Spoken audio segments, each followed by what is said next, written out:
معقولة يا ماما؟ معقولة حضرتك جاية لي هنا عشان تكلميني عن خيرية؟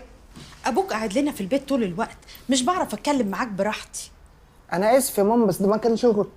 حوش الشغل اللي مقطع بعضه، الا ما شايفاكوا بتعملوا حاجه من ساعه لما الشركه بقى اسمها فراوله. وهو في أحلى من كده يا ماما؟ أدينا قاعدين حبة جلسات ونبيع حبة أحجار ونكسب فلوس قد كده. انا مش جايه اتكلم معاك في شغلك يا مشير، انت حر وخيريه حره، لكن اللي ما بينكوا ما انتوش احرار فيه. يعني إيه مش أحرار فيه؟ كفايه شغل عيال. احنا دخلنا بيتهم واتكلمنا كلام كبار، مش هيجي العيال يصغرونا. عيب. إحنا عيال يا ماما؟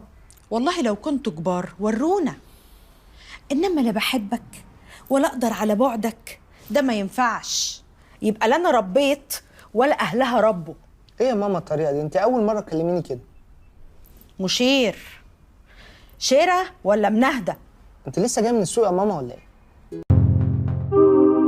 اشترك في باقات واتشت الشهرية بتبدأ من 14 جنيه و99 قرش، وباقات سنوية بتبدأ من 149 جنيه و99 قرش.